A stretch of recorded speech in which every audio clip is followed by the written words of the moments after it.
ठीक है ना। गॉस थ्योरम में होता क्या है, थोड़ा सा ध्यान से देखिए।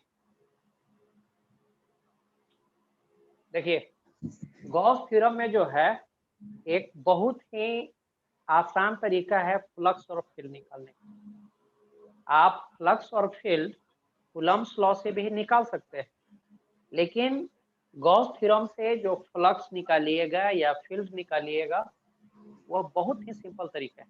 और वह सिंपल तरीका क्या है, तो थोड़ा सा ध्यान से देखा जाए कि गॉस थ्योरम का स्टेटमेंट क्या हुआ था। जैसे मान लेते हैं कि यह कोई बॉडी है या चार्ज बॉडी यह है। माइक ऑफ कर ले रहेगा, पूछने पर ऑन करेगा। यह चार्ज बॉडी है और कुछ पोर्शन को हम क्लोज कर रहे हैं, कोई सरफेस से हम क्लोज कर लिए। देखिए ये है आपको चार्ज बॉडी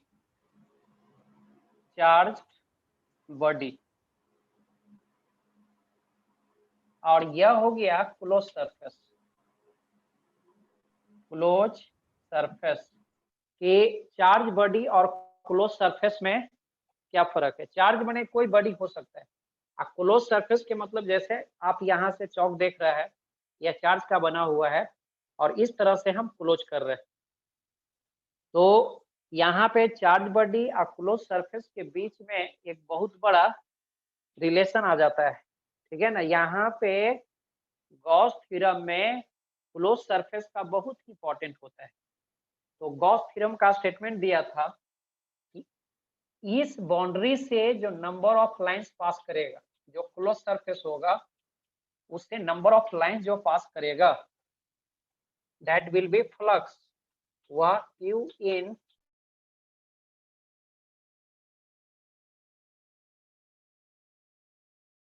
डाइपोल में बात करते थे, डाइपोल। तो डाइपोल में एक प्लस चार्ज होता था और एक माइनस चार्ज होता था। ये प्लस Q चार्ज है, माइनस Q चार्ज।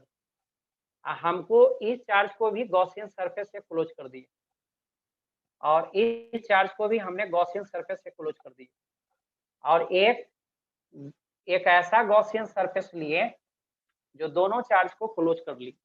तो हो रहा है क्या कि इस सरफेस का नाम अगर हम S1 दिए और यह सरफेस का नाम S2 दिए और यह सरफेस का नाम S3 दिए। देखिए हमने यहाँ पे थोड़ा सा इंटीग्रेटेड फॉर्म लिए। ये पॉजिटिव चार्ज है तो यहाँ से इलेक्ट्रिक फील्ड लाइंस इस तरह से निकलेगा। तो हम पहले ही बताए थे इलेक्ट्रिक फील्ड लाइंस इस तरह से निकल के नेगेटिव में टर्मिनेट हो जाता था। यहाँ से पॉजिटिव से निकल के नेगेटिव में टर्मिनेट हो जाता था, पॉजिटिव से निकल के नेगेटिव में टर्मिनेट हो जाता था। अब देखिए यहाँ से निकल के इसमें टर्मिनेट हो जा रहा था। अब कुछ लाइन जो है इस तरह से बाहर निकलेगा, इस तरह से बाहर निकलेगा और इस तरह से लाइन टर्मिनेट हो जाता है।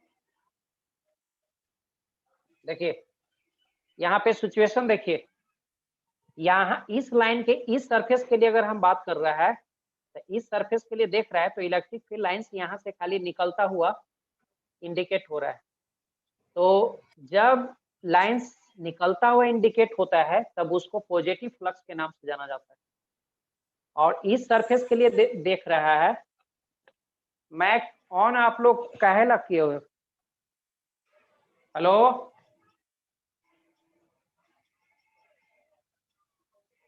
कुछ पागल डिस्टर्ब देख रहे।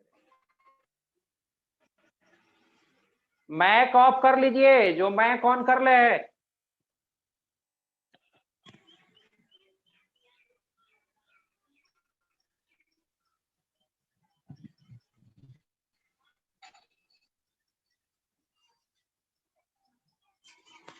ये मांगे यह पॉजिटिव चार्ज है, आई नेगेटिव चार्ज है। तो देखिए पॉजिटिव चार्ज को अगर सरफेस से क्लोज किया है तो इसमें क्या हो रहा है कि इलेक्ट्रिक फील्ड लाइंस यहाँ से निकल रहा है। तो याद रखिएगा जब पॉजिटिव चार्ज अंदर में क्लोज होता है मतलब ये बता रहा है कि अगर कोई सरफेस लेते हैं इसके अंदर पॉजिटिव चार्ज है, तो पॉजिटिव चार्ज है तो इलेक्ट्रिक फील्ड लाइंस यहाँ से निकलता है। पॉजिटिव चार्ज अगर अंदर में गॉसियन सरफेस के है तो इलेक्ट्रिक फील्ड लाइंस निकलता है। और यहाँ पे देखिए क्या हो रहा है, नेगेटिव चार्ज है, तो यहाँ इस गॉसियन सरफेस के लिए इलेक्ट्रिक फील्ड लाइंस जो हो रहा है, इस गॉसियन सरफेस के इलेक्ट्रिक फील्ड लाइंस अंदर जा रहा है, इलेक्ट्रिक फील्ड लाइंस अंदर जा रहा है। तो मेरा कहना यह है कि इसके लिए पॉजिटिव फ्लक्स इंडिकेट करते हैं। इसके लिए फ्लक्स अगर चार्ज पॉजिटिव होगा तो फ्लक्स भी पॉजिटिव हो जाता है, और अगर चार्ज नेगेटिव उसके अंदर है तो फ्लक्स का वैल्यू क्या हो जाता है, नेगेटिव हो जाता है। अब देखिए इस सरफेस से, देखिए बाहर वाला सरफेस से, तो यहाँ से flux through the S1 surface जो हो जाएगा वह पॉजिटिव हो जाता है, flux through the S2 surface हो जाएगा वो नेगेटिव हो जाएगा, और flux through the S3 surface बात करेगा, flux through the S3 surface, तो देखिए यहाँ पे देखिए ध्यान से, इसके अंदर नेट चार्ज का वैल्यू 0 हो रहा है, इसके अंदर नेट चार्ज का वैल्यू 0 हो रहा है, तो यहाँ पे इसके कारण फ्लक्स का ये वैल्यू क्या हो जाएगा, 0 हो जाएगा। अब देखिए पॉजिटिव फ्लक्स कितना होगा, तो S1 सरफेस से, S1 सरफेस के द्वारा कितना चार्ज इनक्लोज है, Q, Q by epsilon not, और यहाँ पे कितना चार्ज इनक्लोज है, तो -Q, तो -Q बाई एप्सिलॉन नॉट, और इसके अंदर कितना चार्ज इनक्लोज है, तो +Q plus -Q by epsilon not, तो 0 बाई एप्सिलॉन नॉट 0। देखो तो कौन मैथ से चालू किया, कि एक सिलिंड्रिकल शेप है, इसके वर्टिसेस पे मैंने एंड पे एक Q चार्ज रखा है, तो बोला है कि इससे आपको फ्लक्स बताना है कि इससे कितना नंबर ऑफ लाइंस पास कर रहा होगा, इससे कितना नंबर ऑफ लाइंस पास कर रहा होगा। तो देखिए अगर इसको आप पूरा क्लोज कर लेता, अगर आप इसको पूरा क्लोज कर लेता तो टोटल फ्लक्स कितना पास करता, Q बाई एप्सिलॉन नॉट, तो इसका मतलब यह हो रहा है कि हाफ पोर्शन से कितना फ्लक्स पास करेगा। तो देखिए आप नंबर ऑफ सरफेस गिनिए कि टोटल आपका फ्लक्स था Q बाई एप्सिलॉन नॉट, ये टोटल फ्लक्स जो है दो शेप लिया है, देखिए इस टाइप के है, एक सिलिंड्रिकल शेप इधर है, एक सिलिंड्रिकल शेप ऊपर है, ये बीच में है, ठीक है ना। तो जितना नंबर ऑफ लाइंस नीचे वाला से पास करेगा उतना ही नंबर ऑफ लाइंस ऊपर वाला से पास करेगा। तो flux through one surface, flux through one surface यह हो जाएगा Q बाई 2 एप्सिलॉन नॉट, ठीक है ना। इस तरह से भी आप निकाल सकते हैं। ये एक प्लेन है, स्क्वायर प्लेन है, इसका साइड लेंथ है, इसके सेंटर से a/2 डिस्टेंस पे एक Q चार्ज रखा गया है, प्लस Q चार्ज हम यहाँ पे रख दिए। तो बोला है कि बताना है कि इससे कितना नंबर ऑफ लाइंस पास करेगा, इस सरफेस से आपको बताना है कि कितना नंबर ऑफ लाइंस पास कर रहा हो, इस सरफेस से नंबर ऑफ लाइंस बताना है कि कितना पास कर रहा हो, इस तरह से आपको बताना है कि इससे कितना नंबर ऑफ लाइंस पास करेगा। तो नंबर ऑफ लाइंस देखिए, थोड़ा सा ध्यान से समझिए इसको, देखिए यह एक स्क्वायर प्लेन है, इसके सेंटर से इसका साइड लेंथ a है, इसके सेंटर से a/2 डिस्टेंस पे हमने क्या किया, एक चार्ज रखा, याद रखिएगा स्क्वायर प्लेन है जिसका साइड लेंथ a है, हमको a/2 डिस्टेंस पे एक चार्ज रखें। तो इस प्लेन से हमको बताना है कि कितना नंबर ऑफ लाइंस पास करेगा। तो देखिए पहले इस चार्ज को आप पूरा क्लोज करिए, इस चार्ज को पूरा क्लोज करिए, इस चार्ज को क्लोज कीजिएगा तो एक सरफेस ऊपर से लगाइएगा, एक सरफेस इधर से लगाइएगा, एक सरफेस इधर से लगाइएगा, एक सरफेस आगे से, मतलब कि इस चार्ज को क्लोज करना है प्लेन से, तो किसी प्लेन से चार्ज को क्लोज करने के लिए आपको क्यूब बनाना पड़ेगा।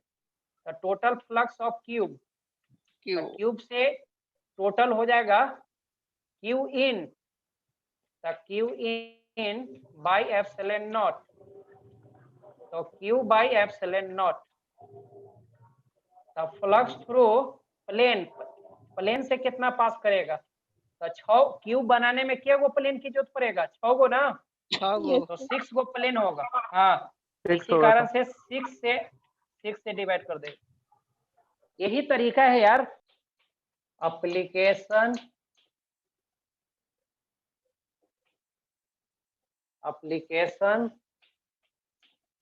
Of Gauss theorem.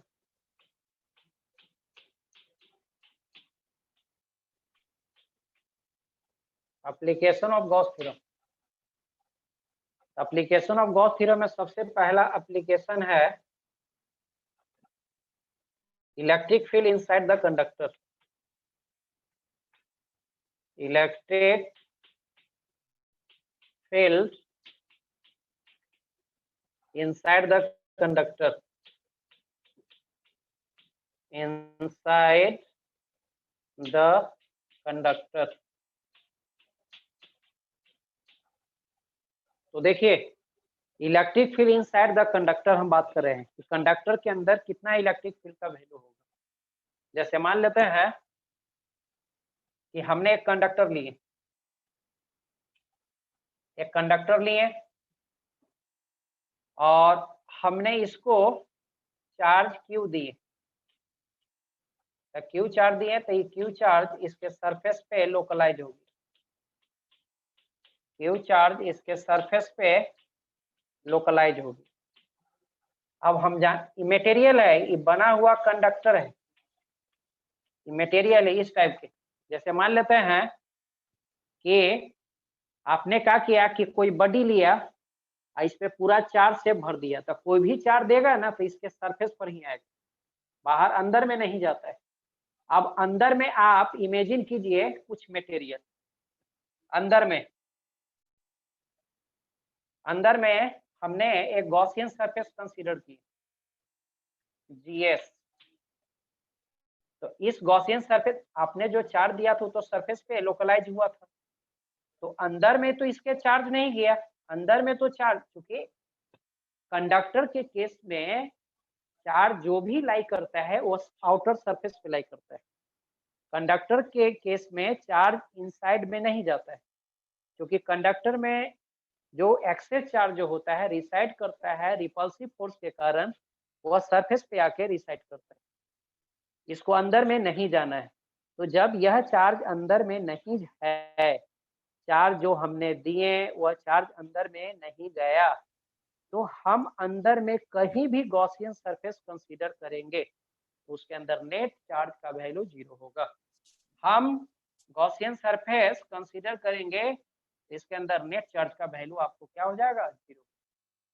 चाहे तो आप अंदर में कहीं भी गॉसियन सरफेस कंसीडर कीजिए, तो इसका मतलब यह हो गया कि क्यू इन, इस सरफेस के अंदर अगर हम लिखें कि इसके अंदर, इस सरफेस के अंदर कितना चार्ज है, इस सरफेस के अंदर, तो यहाँ से इसके अंदर में जो है इस सरफेस पे चार्ज 0 हो जा रहा है, इस गॉसियन सरफेस के अंदर में चार्ज का वैल्यू 0 हो जा रहा है। तो इसका मतलब कि आप जानता है कि गॉसियन सरफेस को आप लिख सकता है, क्योंकि देखिए थोड़ा सा ध्यान से देखिएगा, क्योंकि आप फ्लक्स का वैल्यू देखा था Q in by epsilon not. अब बहुत पहले की बात है कि फ्लक्स निकलता था ई डॉट डी एस, तो फील्ड कांस्टेंट होगा तो डायरेक्ट यहां से लिख देगा ई डॉट एस। अभी दोनों को मिला के लिखिएगा, तो ई डॉट एस और Q in by epsilon not, Q in by epsilon not. या आपका हो गया फ्लक्स का value Q in by epsilon not. अब देखिए जनरली जो होगा यहाँ का एंगल जो हो जाएगा वो आपको 0 डिग्री हो जाएगा। तो यहाँ से फील्ड और सरफेस एरिया का एंगल 0 डिग्री हो जाए तो यस cos 0 डिग्री और Q in by epsilon not. तो आपका एक फार्मूला बन जाता है फील्ड निकालने का, ES Q in by epsilon not. यह भी फार्मूला जो है ना ये फील्ड निकालने में यूज करते हैं। यह फार्मूला जो है फील्ड को निकालने में यूज करते हैं, वही फार्मूला बता रहे थे एप्लीकेशन ऑफ गॉस थ्योरम। तो मान लेते हैं कि हमको इस पॉइंट पे फील्ड निकालना है, तो ES और Q in by epsilon not. तो देखिए ई नहीं जानता है, सरफेस एरिया भी नहीं जानता है, लेकिन इसके अंदर टोटल चार्ज का वैल्यू 0 हो रहा है, तो 0 बाई एप्सिलॉन नॉट। और इस तरह से इसके अंदर में इलेक्ट्रिक फील्ड का वैल्यू जो हो जाएगा 0। ये वाला आप घेर देते हैं, चलो उतार लीजिएगा। तो यहाँ से जब सोल्व करेगा तो ES Q by epsilon naught मतलब कि E equal to 0 by epsilon naught into S, that will be 0। तो याद रखिएगा कि इलेक्ट्रिक फील्ड जो होगा ना किसी भी कंडक्टर के अंदर 0। बात समझे, दुनिया में कैसनो कंडक्टर हो इसके अंदर इलेक्ट्रिक फील्ड का वैल्यू 0 हो जाएगा, चाहे तो आप चार्ज दीजिए न दीजिए। लेकिन कभी कभी क्या होता है कि दूसरा पॉइंट में कंडक्टर हैज कैविटी, जैसे कंडक्टर के पास कैविटी हो जाता है, कंडक्टर हैज कैविटी। अगर मान लेते हैं कंडक्टर के पास कैविटी, जैसे यह हो गया कोई कंडक्टर और इसके अंदर यह हो गया कैविटी। कैविटी के मतलब होता है अंदर में मटेरियल नहीं होना चाहिए, कैविटी उसको बोलते हैं। जैसे मान लेते हैं कि देख रहा है आलू, इसके अंदर इस तरह के खोल रहता है, उसी को कैविटी बोलते हैं। ये पूरा अंदर ये पैक रहेगा, ऊपर से दिखाई नहीं देगा, ये पूरा पैक है। हम आपको इंटरनल में दिखा रहे हैं कि देखो अंदर इसके अंदर कैविटी है, होल पार्ट। तो कैविटी के मतलब यही होता है कि अंदर में क्या होगा कि मटेरियल जो है गायब रहेगा। जैसे मान लेते हैं कि आप एक आयरन का घर बना लिया, आयरन का घर बना गया तो आपका रूम जो हो गया अंदर में चारों साइड से शील्डिंग कर दिया आयरन से, और आप आयरन के अंदर हो गया, तो वह भी एक कैविटी की तरह काम करेगा। तो जैसे दांत में भी फोरहर हो गया, दैट विल बी, वह भी कैविटी का काम करेगा। तो कहने के मतलब कैविटी का जनरल कंसेप्ट यही है कि अगर मटेरियल कोई कंडक्टर के अंदर में जहां पे मटेरियल नहीं है, इसी पोर्शन को बोलते हैं कैविटी। और इस कैविटी रहेगा तो क्या होगा, तो मान लेते हैं यहाँ से इस कंडक्टर को क्यू चार्ज दे रहा है, तो क्यू चार्ज दे रहा है, कैविटी है, तो फिर भी क्या होगा कि आप कहीं भी पी पॉइंट पे इलेक्ट्रिक फील्ड निकालेगा तो इसके अंदर क्या होगा, ये फिर गॉसियन सरफेस कंसीडर करेगा, और गॉसियन सरफेस कंसीडर करेगा तब फिर इसके अंदर नेट चार्ज का वैल्यू 0 होगा, क्योंकि कैविटी बना हुआ है लेकिन कैविटी में किसी प्रकार के कोई चार्ज नहीं है। तो यह जो आपने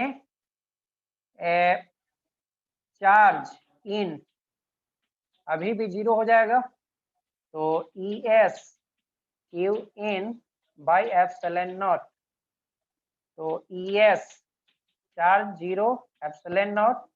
तो इस केस में भी इलेक्ट्रिक फील्ड का वैल्यू आपको 0 हो जाता है, इस केस में भी इलेक्ट्रिक फील्ड का वैल्यू आपको 0 हो जाता है।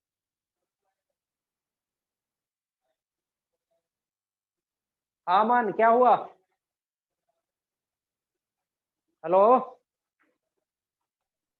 यह हो गया कंडक्टर, इसके अंदर हमने कैविटी बना लिया।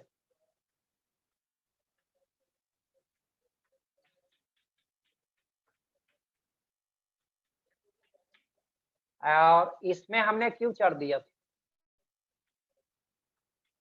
है charge on outer surface, outer surface.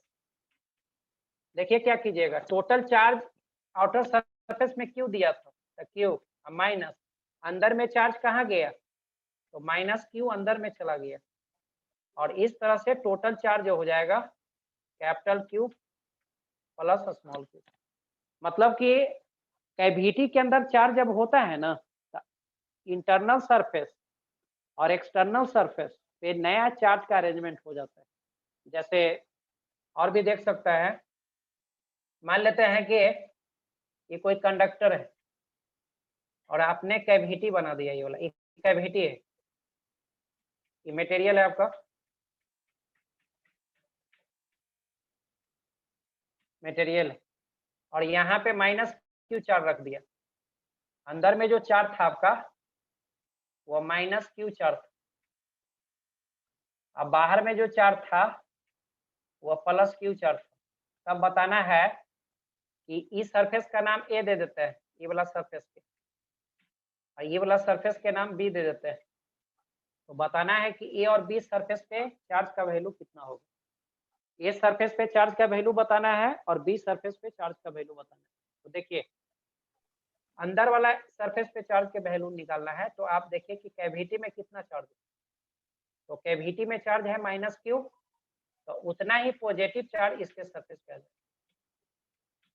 उतना ही पॉजिटिव चार्ज इसके सरफेस पे आ जाएगा। तो इसका मतलब कि charge on surface A, surface है, charge on surface, surface A पे चार्ज का वैल्यू हो जाएगा, देखिए माइनस रहेगा तो सरफेस पे प्लस आ जाएगा, तो प्लस क्यू, और चार्ज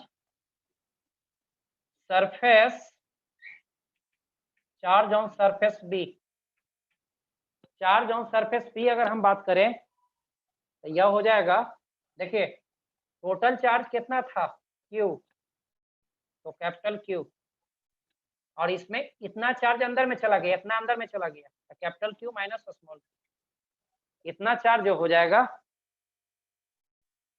इतना चार्ज आउटर सरफेस पे आ जाता है। ये वाला फोटो, ये वाला सब बात को कंसेप्ट समझा। एक कंडक्टर है और ये कैविटी हो गया, कैविटी, और हम इसको जो चार्ज दिए हैं 3Q,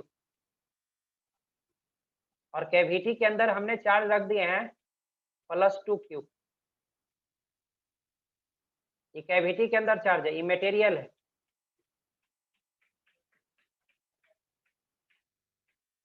तो आपको बताना है charge on inner surface, inner surface पे कितना चार्ज होगा, और charge outer surface, charge on outer surface. हम जिससे पूछे वही बोलेगा, सब नहीं बोलेगा। सर डाटा क्या है, बाहर में 3 + 3Q और अंदर में -2Q। अब प्लस अंदर में है +2Q, वो आप हमारा आंसर बता रहा है वो, ठीक है, वो सर हम आप पूछ रहे थे। अंदर अंदर में जो है +2Q है, अब बाहर में भी चार्ज हमने दिए हैं ना, वो भी +3Q ही है। नहीं दिखाई देता है क्या? नहीं सर, थोड़ा सा ब्लर आ रहा है इसलिए पूछा था। हाँ तो देखिए +2Q है कैविटी में, और सरफेस पे चार्ज है +3Q, तो बताना है कि इनर सरफेस पे कितना चार्ज हो। सर इनर सरफेस पे -2Q आ जाएगा और बाहर वाले सरफेस पे Q आ जाएगा। हाँ देखिए यही समझना है बढ़िया से, बाहर वाले 5 यही आ वाला, जाएगा। हाँ बाहर वाला सरफेस पे 5Q आ जाएगा, क्योंकि देखिए यस। जैसे इनर सरफेस की बात करेगा तो इनर माइनस सर प्लस, होगा। हाँ हाँ तो इस पे हो जाएगा माइनस, चार्ज तो वहीं जाएगा इसी पे, इस पे चार्ज हो गया -2Q। अब टोटल चार्ज आउटर सरफेस पे कितना था 3Q, तो 3q में से -2q घटा दे, ठीक है ना। और इस तरह से माइनस माइनस ही प्लस हो जाएगा, तो 3q + 2q, तो यह आपको हो जाएगा 5q। यह है स्फेरिकल सेल। स्फेरिकल सेल, इसका अपना रेडियस r है। इस पे हमने -q चार्ज दिए, ठीक है ना। स्फेरिकल सेल पे हमने कितना चार्ज दिए हैं, -q, और सेंटर पे हमने जो है ना +q चार्ज रख ले, ठीक है ना। स्फेरिकल सेल पे -q चार्ज है, सेंटर पे +q चार्ज है। तो find charge on inner and outer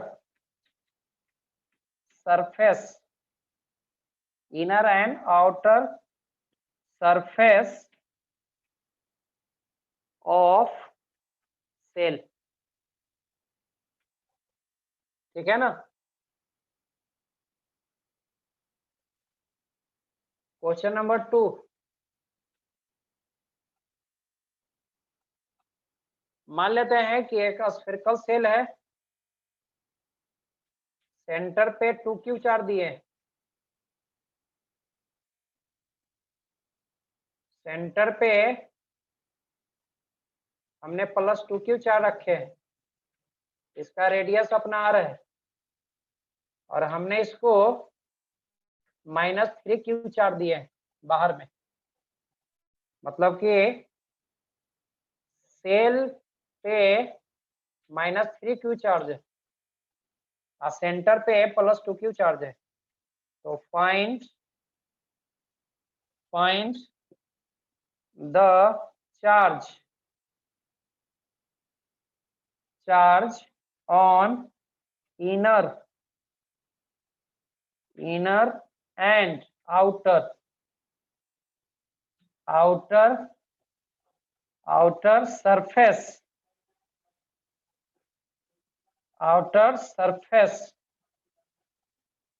surface of the cell.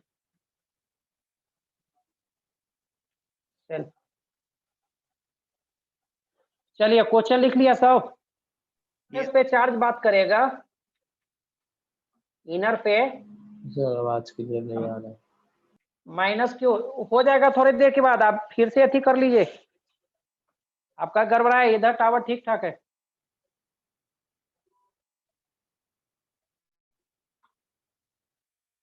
Inner वाला पे हो जाएगा -q और आउटर वाला पे हो जाएगा, टोटल चार्ज हो आपको कितना था, देखिए -q -q, सर 0 हो जाएगा। हाँ -q और +q, मतलब कि आउटर वाला पे 0 हो जा रहा है, आउटर पे नहीं जाएगा। मैंने जो यहाँ पे यही कंसेप्ट हो रहा है कि +q चार्ज रखे, -q चार्ज दिए, तो सब अंदर में चला आएगा, बाहर वाला में चार्ज नहीं जा रहा है। सब चार्ज उसका जितना भी चार्ज है ना, सब नेगेटिव चार्ज अंदर में चला रहा है।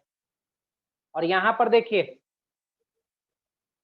Q इनर वाला में जो हो जाएगा Q इन, माने इनर सरफेस पे सर -2q। -2q, और Q जो आउटर पे होगा -5q -3q -2q -3q +2q, यही सब मिस्टेक करता है, -q।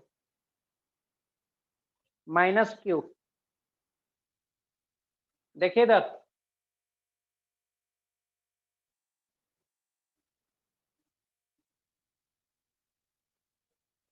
क्योंकि इनर के लिए तो डायरेक्ट आपको -2q हो ही गया, प्लस है, तो आउटर के लिए टोटल चार्ज है -q और अंदर चला गया, इस पे जो चार्ज जैसे -3q दिए ना, तो अंदर में चला गया चार्ज आपका, अंदर में चार्ज माइनस आपका क्यू चला गया -2q, प्लस है तो -2q, और टोटल चार्ज कितना था -3q, तो बाहर में रह गया -q, बाहर में रह गया -q। एप्लीकेशन का नेक्स्ट पॉइंट है इलेक्ट्रिक फील्ड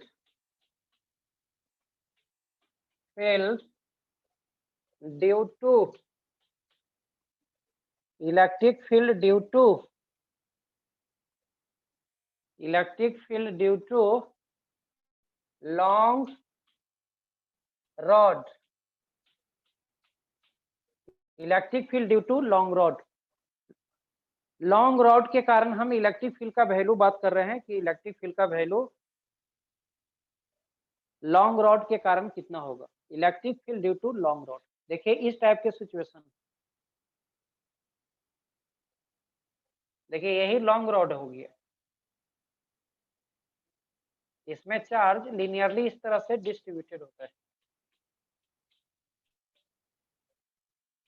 देखिए लॉन्ग रॉड के मतलब यह होगा क्या कि इसका एंड जो है ना एक्सटेंडेड रहता है, इसका एंड एक्सटेंडेड रहता है,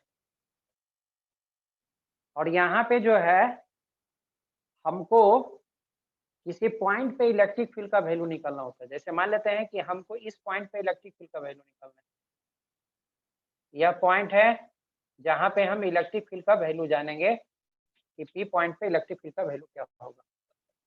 हेलो, लॉन्ग रॉड है, याद रखिएगा, एगो बढ़ने की टूक न लिया। देखिए electric field due to long rod पे, तो जिस पॉइंट पे इलेक्ट्रिक फील्ड निकालना होता है, तो यहाँ से हम एक गॉसियन सरफेस, तो यह सिलिंड्रिकल शेप में माना जाता है। रॉड वुड जो होता है ना वह सिलिंड्रिकल शेप में होता है, जितना भी रॉड वुड होता है वो सब सिलिंड्रिकल शेप में होता है। जैसे आप ये रॉड कंसीडर कर रहे हैं, तो यह एक रॉड की तरह होता है। तो मानिए कि इसका थिकनेस माने मोटाई हम कंसीडर नहीं कर रहे हैं, लेकिन कोई भी छड़ उड़ लेगा सब सिलिंड्रिकल शेप होता है, भले उसका डायमीटर जो है बहुत ही छोटा होता है।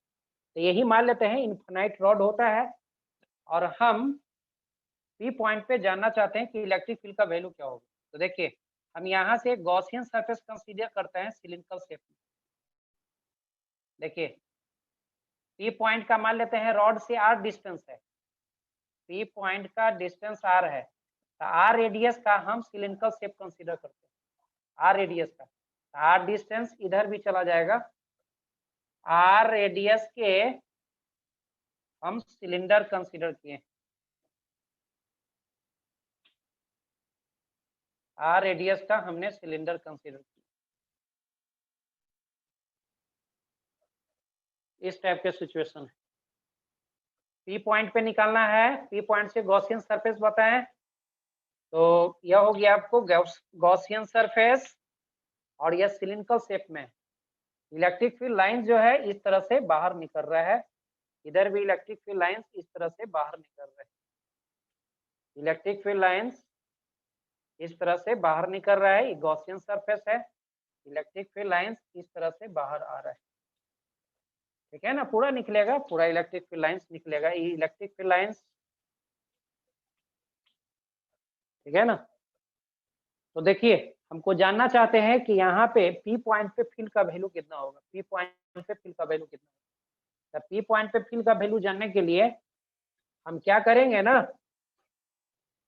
कि जो क्लोज सरफेस लिए उसके अंदर कितना चार्ज इनक्लोज हुआ है वह देखना है। आवाज और साउंड अच्छा जा रहा है कि गड़बड़ा रहा है? आ रहा है सर, अच्छा साफ साफ आ रहा है सर साउंड। चलिए ठीक है, ठीक।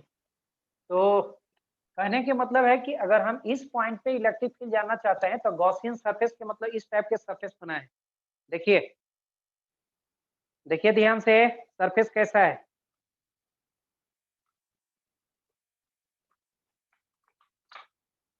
देखिए गॉसियन सरफेस कैसा हो रहा है।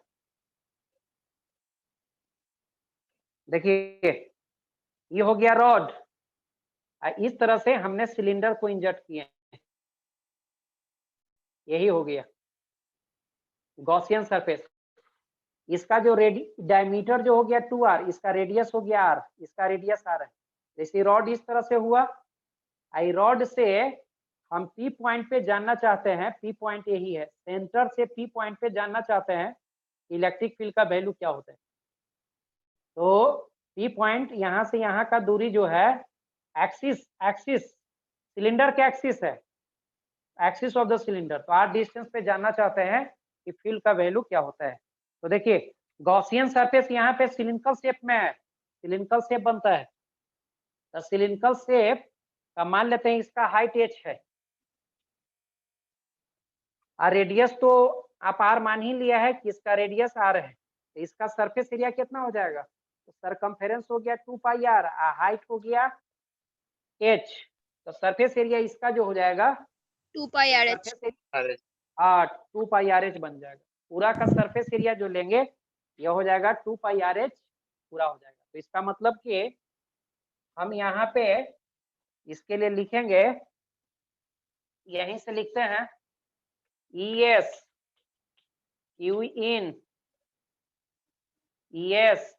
Q in by epsilon not. तो यहाँ से हो जाएगा E, तो E का वैल्यू हम नहीं जानते हैं। और सरफेस एरिया कितना हो गया आपका 2 pi RH। पाई RH। चलिए बहुत अच्छा है। अब चार्ज देखिए कि इसके अंदर चार्ज कितना आ गया, इसके अंदर चार्ज कितना आ जाएगा, देखिए लेमडा h हो जाएगा। हाँ pi बहुत H अच्छा। नहीं ना, लेमडा एच, क्योंकि linear Yes, charge sir, lambda density lambda है तो लेमडा Height एच h। हो जाएगा, हाइट एच है, क्योंकि charge per unit length lambda है। तब मान लेते हैं कि हमने चार्ज पर यूनिट लेंथ दे दिया तो इसका हाइट एच है। तो जितना पोर्शन, कितना पोर्शन इसके अंदर आया, यही पोर्शन आया, इतना पोर्शन आया इसके अंदर एच बाई एप्सिलॉन नॉट। तो एच से एच कैंसिल हो जाएगा, तो E इक्वल टू हो जाएगा lambda 2 pi epsilon not r। याद रखिएगा यही इलेक्ट्रिक फील्ड का वैल्यू होता है रॉड के कारण। जैसे कोई भी इनफाइनाइट रॉड है, इसका लीनियर चार्ज डेंसिटी लेमडा है, तो इलेक्ट्रिक फील्ड लाइंस इस टाइप के सिचुएशन में होता है, बाहर की ओर निकलता है, दोनों साइड इस तरह से इलेक्ट्रिक फील्ड लाइंस होता है, इस तरह के होता है। मान लेते हैं कि आप ये पॉजिटिव है, अगर लेमडा पॉजिटिव है तो बाहर की ओर होगा, अगर यही अगर लेमडा नेगेटिव हो जाए, जैसे लीनियर चार्ज डेंसिटी अगर माइनस है तो इलेक्ट्रिक फील्ड लाइंस अंदर की ओर शो करता है रॉड के कारण। ये रॉड है, इलेक्ट्रिक फील्ड लाइंस इस तरह से अंदर की ओर शो करता है। लेकिन अगर मान लेते हैं कि यहाँ पे कोई पॉइंट R है, तो यहाँ पे इलेक्ट्रिक फील्ड का वैल्यू जो हो जाएगा वो हो जाएगा lambda 2 pi epsilon not into RA रहेगा। वैल्यू में किसी प्रकार के कोई चेंजेस नहीं होता है, खाली अंदर होता है कि नेगेटिव चार्ज होता है तब फील्ड का डायरेक्शन अंदर की ओर हो जाता है, अब पॉजिटिव चार्ज होता है तो किसी पॉइंट पे फील्ड का डायरेक्शन बाहर की ओर हो जाता है। बस यही ध्यान रखना होगा।